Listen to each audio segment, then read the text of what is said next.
Let me see if this is working. Hello, everyone. All right, another pre-pro live stream this week. Thank you all for coming. This week we're going to focus on, it won't be too long today. We're going to focus on a little film production. You'll see we have a sitcom model that we're going to look into, and we're going to bring that into pre-pro. We're going to use the scaling wizard, and then we're going to dress it up a little bit. We're going to move through the environment with our 3D camera to see how that works. Give you some tips regarding the 3D camera. All right, let's get to it.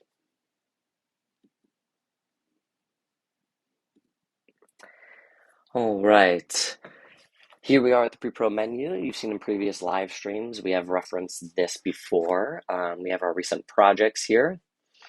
We have a new project, and we have the Universal Library. Oh, also, I forgot, my name is Parker. I am a co-creator and co-founder of Pre-Pro.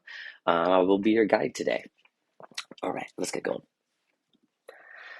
So let's go ahead and import our venue. So our sitcom venue that we have received from someone, let's import that into the Universal Library and get going. All right, we're gonna hit the Universal Library right here. We're gonna go into venues, and you will see all the venues that we have installed. We're gonna import from device, and I'm gonna look up sitcom. Here's one. And I click on the FBX file that we have. It's either a .fbx or a .obj file for the correct formatting and file types for pre-pro. Depending on how involved your file is, it may take a little longer to load, depending on how big it is, how many polygons there are in the model. Some of them are very quickly if there's not much going on with it. Otherwise, if they're very complex, it could take a little while to load depending on everything. So here we have the whole model from a top-down view, and we're going to use our scaling wizard here.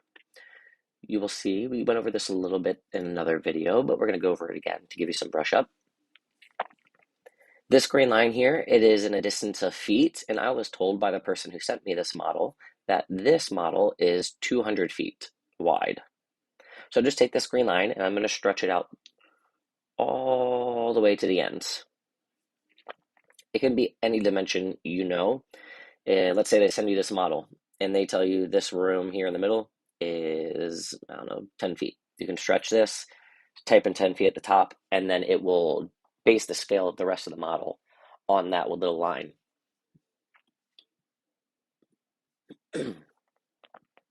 But I know the whole thing is 200, and it makes it easier. I can just stretch it out.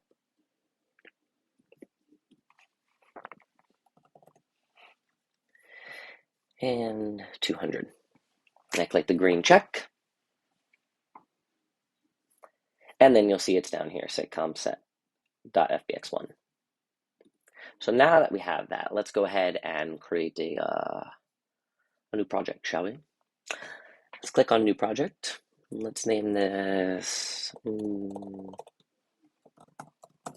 television.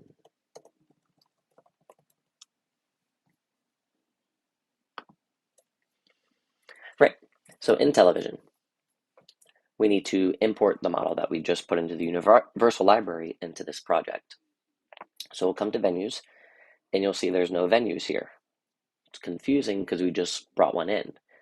That's because it's from the Universal Library, which would be right here. Had we not done that, we could have done it from importing from device, and it would have done the same exact steps we just did in the Universal Library, which is selecting your file, putting it through the scaling wizard, and then importing it into pre-pro. Since we already did that, and it's in our Universal Library, we'll go ahead and grab it from there. We click it. This is the one that we want, .fbx1. We hit import, and here it is in our project folder. So let's go ahead and just leave that for now. We won't get into anything else yet. Let's create a performance though. All right, we'll select our venue. You can preview it if you want. Yep, this looks like the one we're going to use. Select it, and we'll name it Sitcom Test.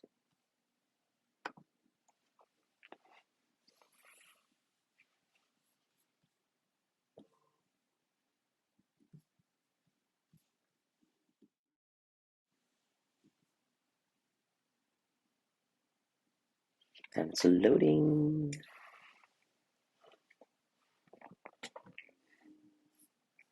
And there we have it. So this is the 2D top-down perspective of the venue that was sent to us, of the sitcom venue. As you will see, it is exactly what we just measured. We went from one corner to the other at 200 feet. So all in all, this is 200 feet.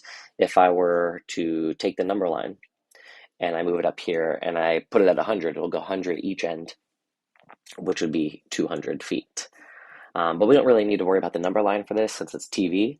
Not that you don't have to use it. You can use it if you need it for certain instances, but for now, we don't really need it with what we're doing. So this is the top-down perspective, and to give you a little idea of what we're working with, this is a house, and it's all open sitcom style. So you can have your cameras here out in the front, get the blocking, and pretty much strafe or pan across the entire house and then go from scene to scene while maintaining that either one camera or three camera setup that most sitcoms have. You'll see if we zoom in far enough, you will see what looks like a little stove or kitchen. Another little room, and then when I hit the 3D button, you'll see a little better what this looks like. But yeah, this is what we're dealing with. So now I'll show you what it looks like in 3D. Click the 3D button there on the left on our pre-pro palette, and here we are. Here it is in 2D at the bottom and 3D at the top. We're gonna zoom in here. It's looking a little cluttered, so I'm gonna hit the P up here on the top left to get rid of our pre-pro palette. That's better. And now you will see this is the house. So in the middle, this room right here is what we're looking at. And if we go over to the left, you'll see this room in 2D mode. And then we'll go ahead and strafe left and enter that room here in 3D mode. So now you get the idea of this 2D, 3D layout and how it can work for your workflow. We have this little 3 dots over here, a little divider line. You can drag on that and adjust your 2D, 3D view, whether you want primarily 3D while looking at some of your 2D blocking work, or if you want to focus primarily on 2D with just a little 3D work, it can be right there for you as well.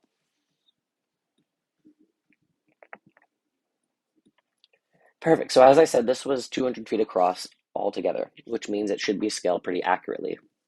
If you ever want to test the scale, you can use the number line. You can also put in a human, little performer humanoid. I'm gonna make them yellow. If you're curious as to how we go and adjust the performer's profile, we do have that in a few other videos that go in depth about step-by-step details, as well as we have a long live stream going into just generals and basics about a lot of the features regarding performers. So go ahead and check that out when you can. All right, we have yellow here. We're gonna name them MC and call them main character. Great. I'm gonna drag them out. And it looks pretty good. You can see this person in the environment. I'm moving them around. I'm gonna bring them here. We're gonna go around behind the bar. Another over here. So you can really see that just by simply creating a few performers, let's say I want to put people right here at the bar and get a good visual, it's fairly easy just to drag and drop people into the venue once you've imported it, and kind of manipulate the workspace as you see fit. You're not limited to anywhere. So even in this 3D view, sitcom wise, this is about where the camera would be. If you really want to, you can zoom all the way in and do it behind the bar shot. So you can get really unique shots and viewpoints that you wouldn't normally be able to visualize in certain areas, whether because it's hard to get to that location, you don't have the equipment to send something up there to get that perspective.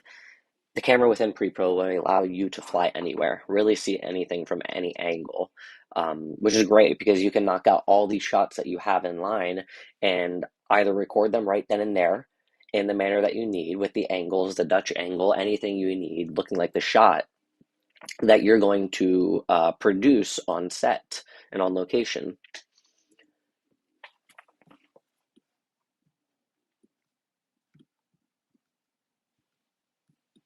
If you want, you can also see which ones don't work. So if you have an idea for about 5 of them, you set them up, you want behind the bar, you want here facing this guy, but then maybe you want a little split, but you realize this split angle right here doesn't work. Well, now you can just go ahead and knock that out. You've tried it. You know what it's going to look like. It doesn't give you the feels, or it doesn't flow the way you want it to.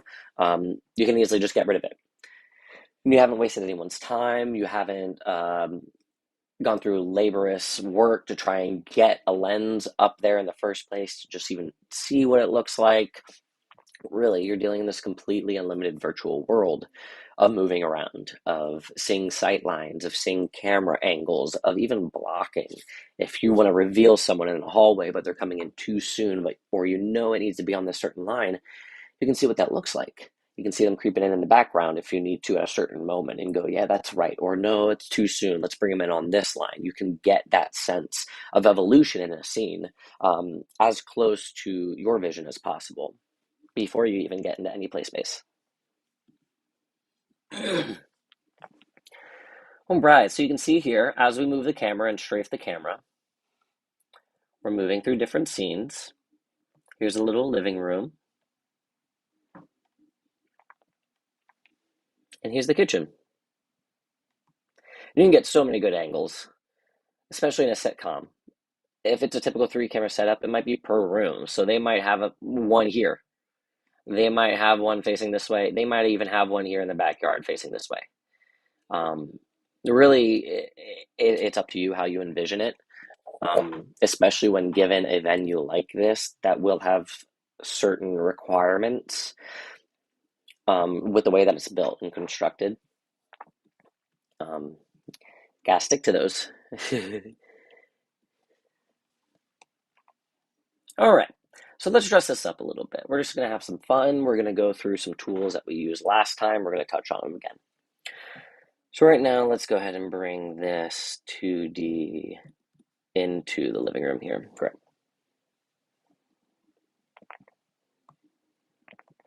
We're just going to have some fun dressing this up. Let's get some furniture.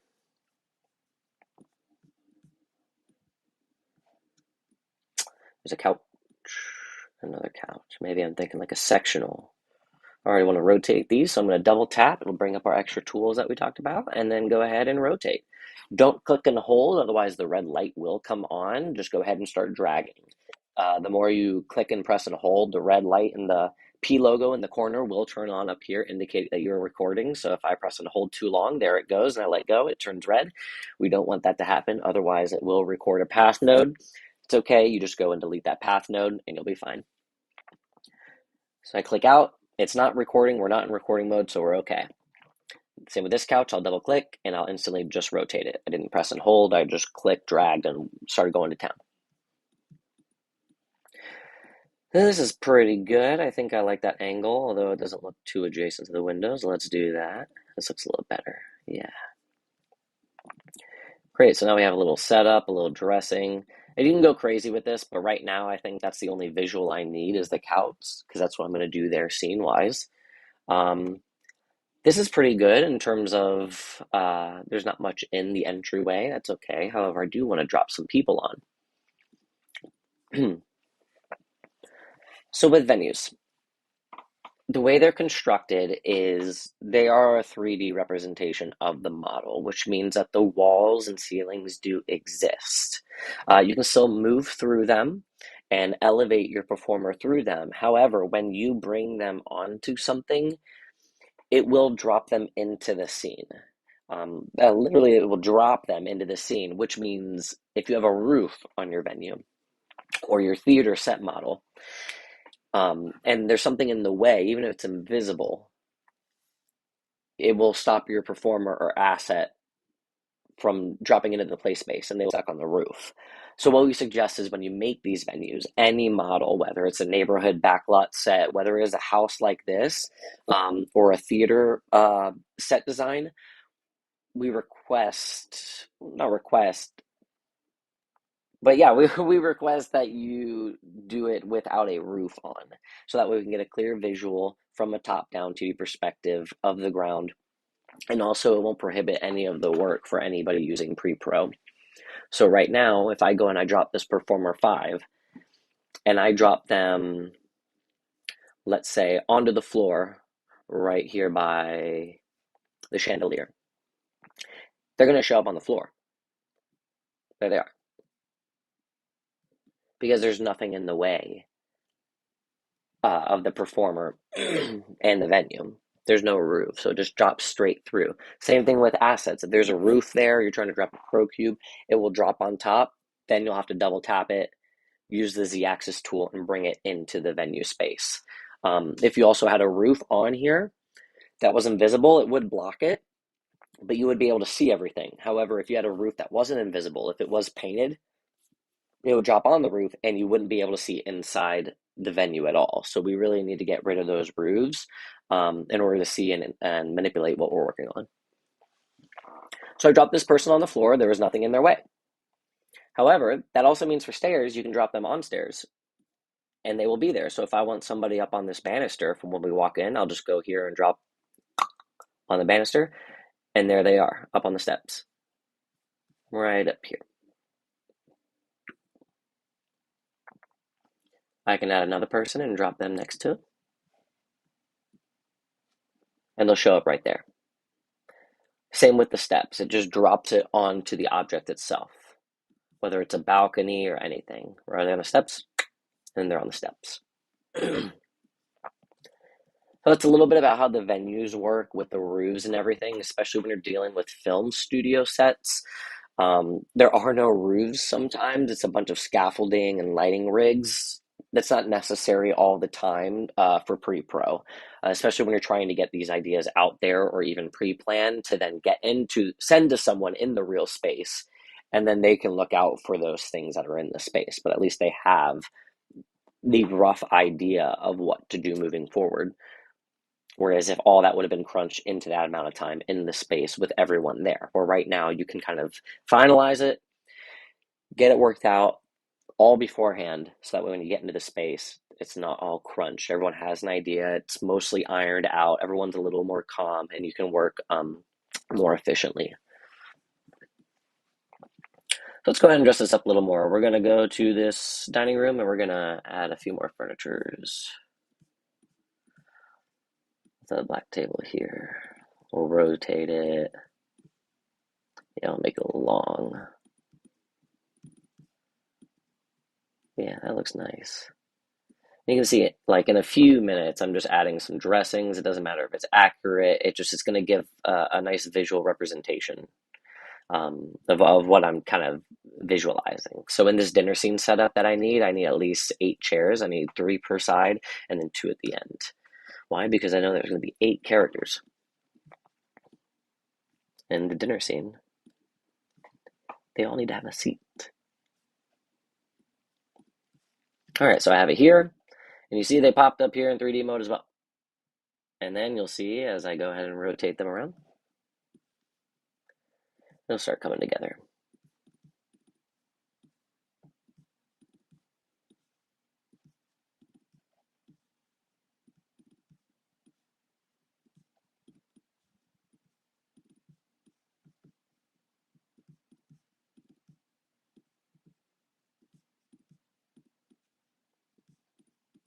So you see that banister is in the way in 2D mode.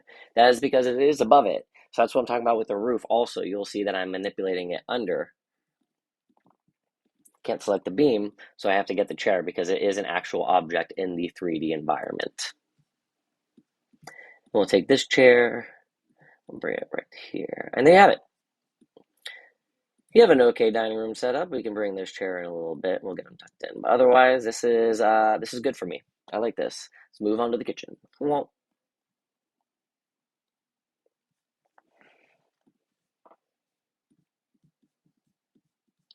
we're just having some fun decorating a kitchen. No big deal. Let's bring in some chairs.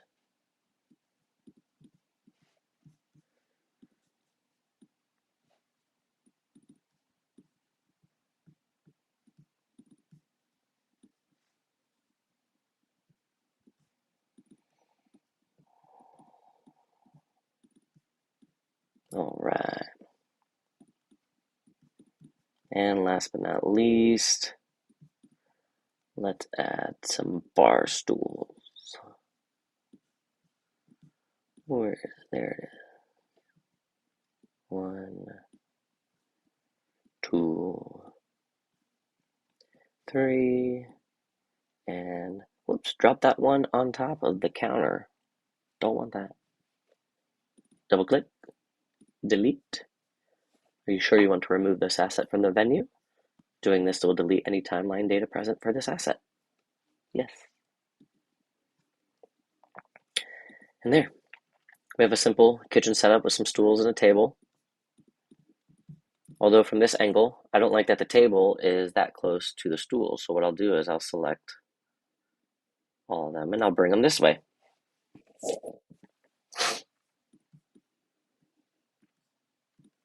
Great, so I have that for now. And let's see, I don't have any imported assets, but let me see if I have any here from Pre-Pro. I do. I don't have any really good ones though. Well, I guess we can park a DeLorean outside. Let's bring a DeLorean in. So now the DeLorean's there. I got it in my asset library. Let's come on over here. Where are we going to put this DeLorean? I guess we could put it there. Yeah, let's put it in the kitchen. Not in the kitchen. We'll just right outside.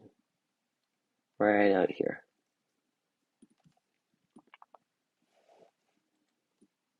And there's the DeLorean. Double tap, rotate it. And there it is. Now you'll see that even in the kitchen, when I go in here, there it is. It's in the back. So you can import any of your own assets. All these are preset, minus the DeLorean. We went and found that one online. All these are presets down here in our asset library that we've given you to set up any scene. There's about 40 to choose from. We think they're good ones to get you set up with any wedding venue, with a film scene, a business event, a corporate industrial. We try to help you out there.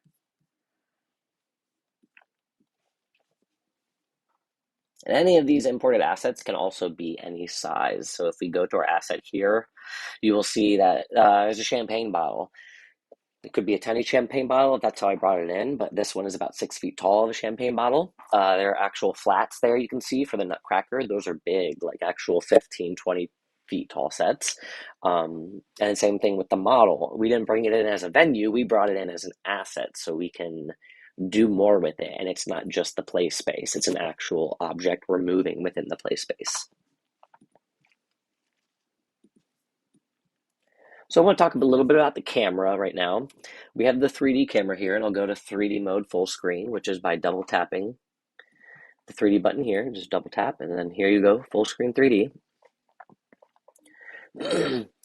So what Pre-Pro does is it uses this orbital, almost sphere around your venue. So when you're rotating around with it.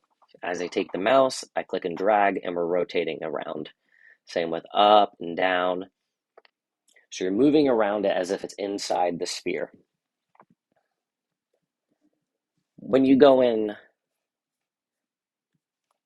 you can still see it's rotating. When we go in far enough, it's still rotating, and you will see that where it rotates is about right there at the back of the venue. I can strafe, and it will move that pivot point. So I'm here, and I'm strafing left and right. I'm facing the venue, and that's all fine. We're still orbiting. However, if I move and strafe this way, facing sideways, it will adjust the center point. I know it's going to be a little convoluted, but bear with me. Now, when we start to rotate, you'll notice that we're not at the back of the object anymore. We are more towards here in this middle dead space is what we're orbiting around. Where now, if I do 2 fingers again, and I drag that center point to here, the center of the screen, you'll notice that now we're spinning around the venue. So just know that your camera is a floating sphere, in a sense, an invisible floating sphere that you're moving around. If we want to orbit around the back of this model, we'll just move it out of the way, use 2 fingers, and now we're orbiting completely on a different center point, nowhere near the model, which can be a little confusing. So we want to make sure that it is on the center point. When you're importing your venues, when you're making your venues and you export them before you send them to someone with pre-pro, you want to make sure that your assets, all your props, all your set pieces, and all of your venues are on the center grid, meaning the X, Y, and Z grid that you are creating your 3D model objects on. It needs to be at the center. Otherwise, this orbital axis I'm showing you will be off, especially in 2D mode also. So if your stage isn't on that center axis and you go to import it, it'll look like your stage is way over here, not on the center axis. It'll be over here. You'll have to change the 2D mode. It'll look a little weird in the importing scaling wizard that we went over. So just really make sure that you have it on the XYZ. Usually it's a red, blue, and green axis line when your set designer are making these objects. Just make sure that they are center, so we have a proper rotational axis for the camera. Also, about the camera, if you see that the center point is there, about center stage right now, you can see that we're orbiting around it. When I zoom in enough, you will see that the camera kind of becomes first person. We're still orbiting, but when I zoom in enough and I pan up, it's going to act as if I'm now looking around the space. There's still some orbital features, but that's because the circle that we were in, we went so far into it that now we're looking inside of that orbital camera circle versus the outside perspective and orbiting around the model as if we're looking at it. We kind of go into it, and now we're looking in a first person sense. All that has to do with the axis I just told you. We go in far enough, we zoom. Zooming actually is moving the camera in and out of the environment. It's not just zooming in and out. So know that it's physically moving your camera in the environment. So now I can do beautiful, nice, smooth pans inside the house. I'm looking around the house. I'm not just kind of moving the house around my viewpoint, which is what it was when I was zoomed very far out. So now I'm actually in this space. I am walking around the house. I am seeing these things. And you can adjust your camera however you want. You can do it in this room. We can come here. We can orbit around these people, zoom in, get our shot set up. So really get a feel of the camera. Try it out. There are some tips and tricks with it. Now that I've zoomed out far enough, you'll see that we're orbiting around our thing again. When I go so far in, then we are inside of our camera and we're looking at a first person perspective. We zoom out and now we're in our orbital model. A fun little tip, and it's also great for film work. So that way, if you know where your camera needs to be, you can go ahead and adjust your 3D camera and pinpoint where that camera is in that viewpoint. Whether it's going to be maybe a crane pan, you'll want some of that zoomed out orbital look. If you want more of a first person's perspective or maybe down in the scene work, you want to zoom in, get your camera there, place it so that way when you start to rotate it, it's looking the way you're wanting to versus kind of orbiting around this wide crane shot style. All right, so that is imported assets. And before we leave right now, I'm going to show you one more thing.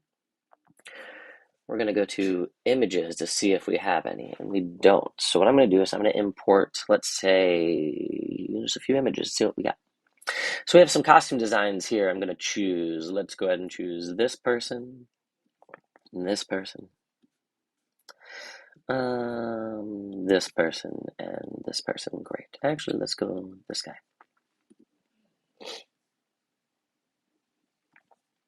Okay, so now that you have images, what do you do with them? Images like videos, which we will go over in another video, you can assign to path nodes. You don't assign them to the asset or the performer per se, you assign them to path nodes, and there's a reason for that. So in our timeline, you will see that our performers are here. If we go for the performer timeline here, here are all of our performers. We don't just drag and drop the image into the performer slot. We don't do that. They have to go onto a performer's path node. So here's a little tip and trick that I like to do so that I can see my costume design the whole time I'm working on something, because it is attached to a path node.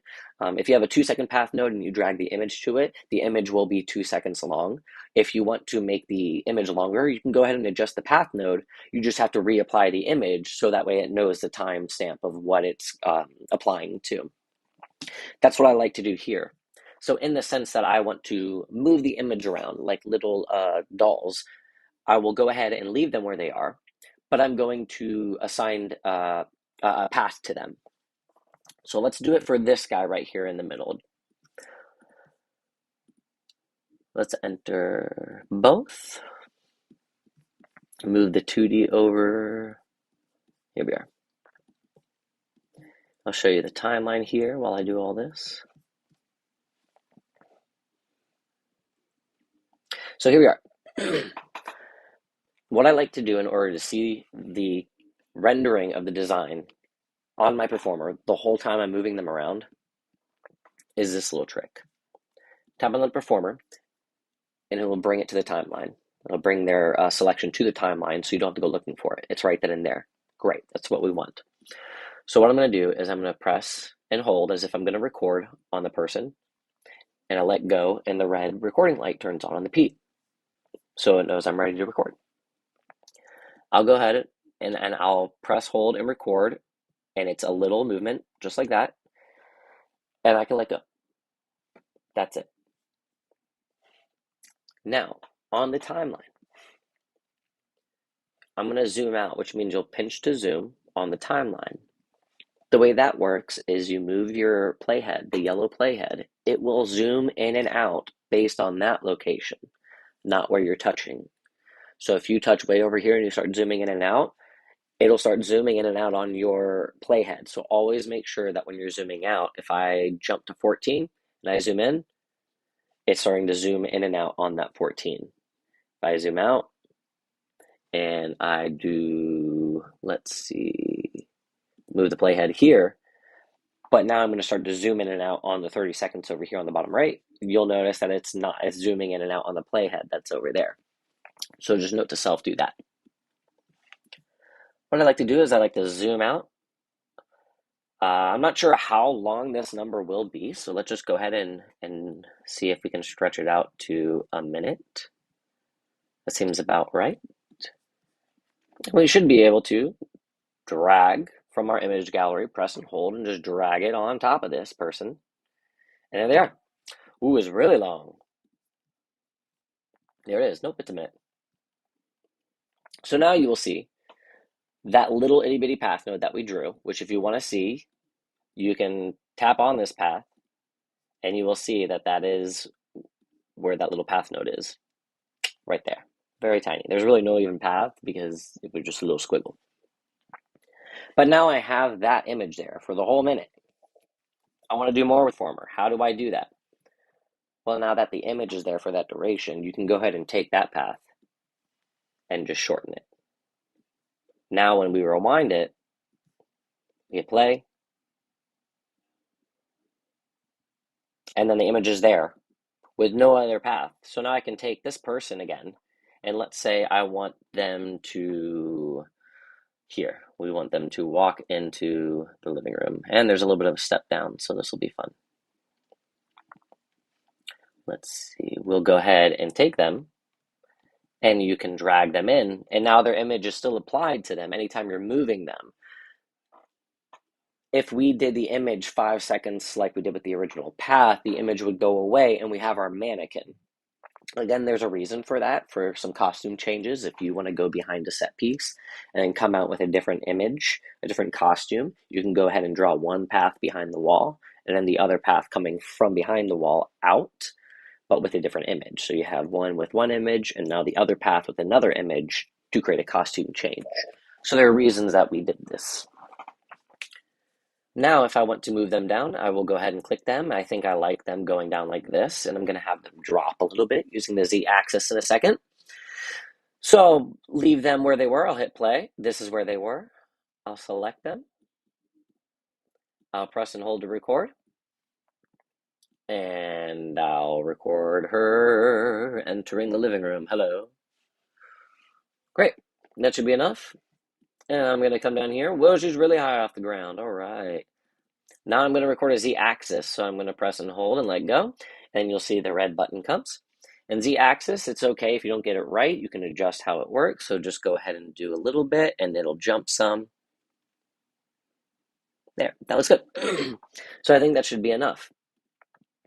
Now if I adjust these and I do that, it should, let's zoom in a little bit. It should look like they're walking.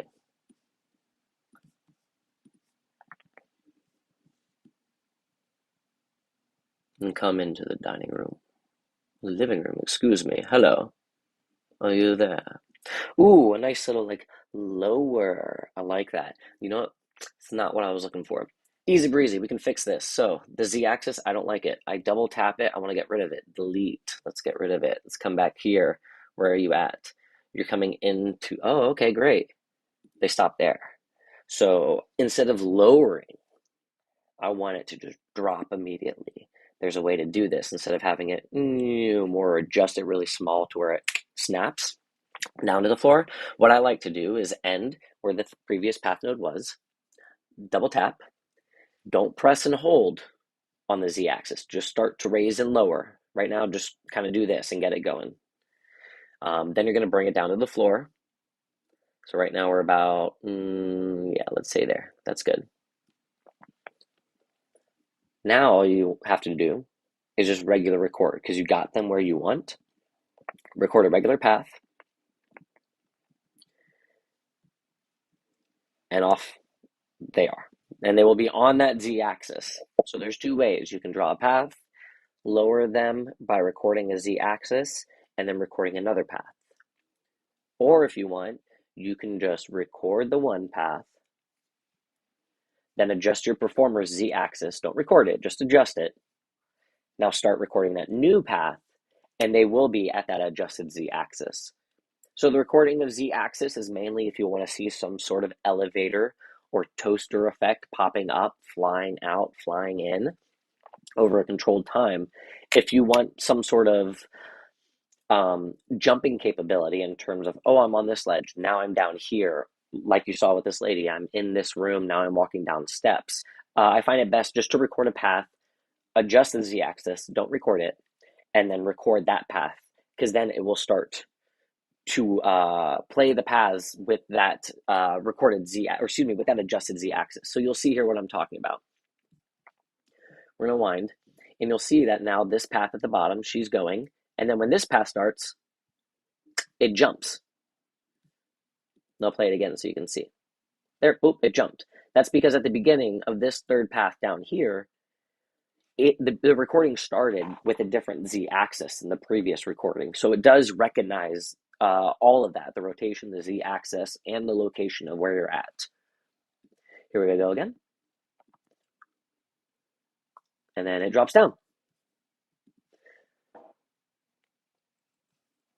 So that's a little tip on what I like to do, because now I have this whole minute or longer where I can block my actor and I can see the costume design, or if I want, I can see the picture of the actor within the set for the whole duration of the number. Again, if you want, you can go ahead and draw a path, add an image to it, but actually don't add the image. Draw a path, extend the path to as long as you want it to be, then add the image. When the image is added, the image is to that time. All you have to do is shorten the path. The image will stay, but your path is now shortened like you see in this example. So if we go back to mannequin, we hit play. Now it's on mannequin. Here, let me rewind real quick. Just want you to see something. See, it's a mannequin, and there's no path underneath the playhead, so it just is where it is. Now, when it reaches the path and the image, you'll see it jumps. Now it's going to make its way, and it jumps.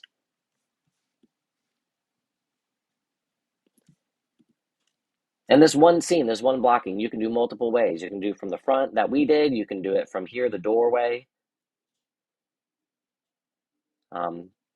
There's so many ways to do this and to visualize your creation with pre-pro.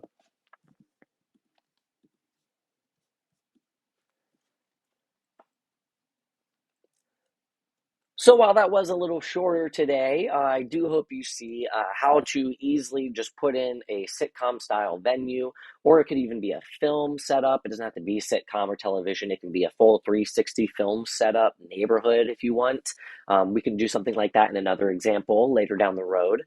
We have more we're cranking out just to show everyone what specific scenarios and random scenarios they could use pre-pro for.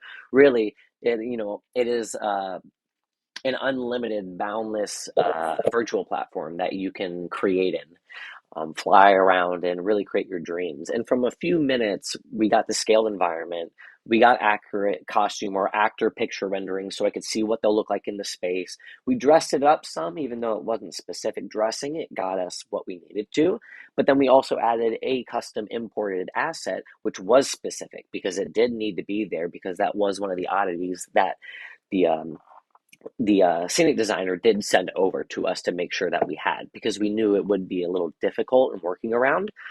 So now I can work around it. I can pre-visualize things. I can work out the blocking, what's better for certain camera angles, actor rotations, where things are placed based on the window and the stairway. You can really do so much with this by moving in and out. It's not just outside set in theater and business conferences and everything. It is for film as well, and getting in there and seeing all these cool angles, whether it's under a desk or it's from the rear view of a car.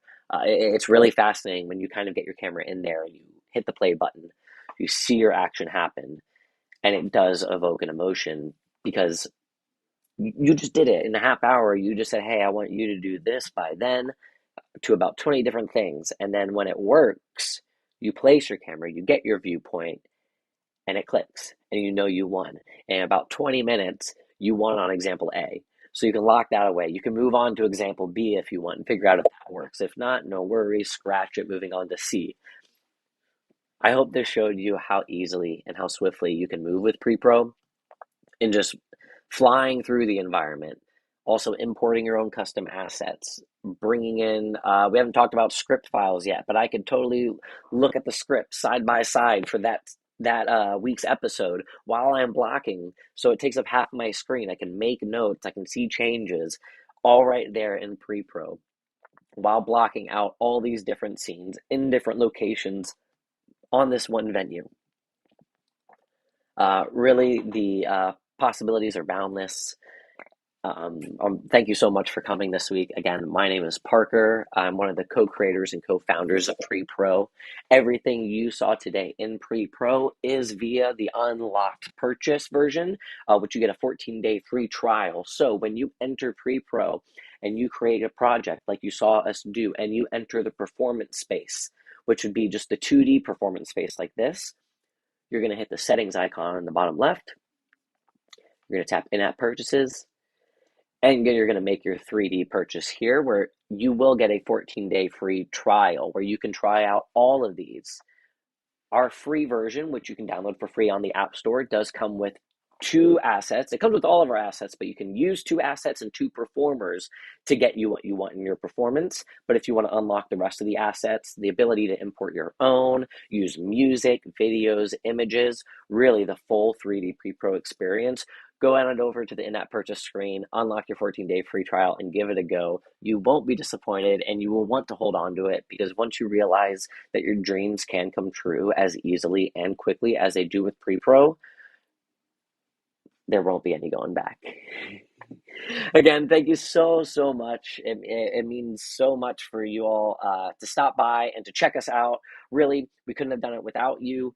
All of your support, whether it's with feeding us ideas on how to make pre-pro better for you, or different topics you want to touch on for next week's live stream that we can kind of work out either little kinks or, hey, how would I approach this situation? We're here for you. Reach out to us. Visit us on our website at prepro.io, pre-pro.io. Look on the App Store at Pre-Pro Apps.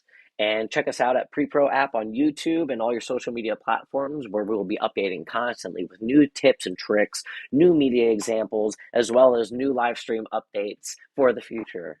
Thank you for coming again. My name is Parker, and we will see you next time, where you too will be a Pre-Pro.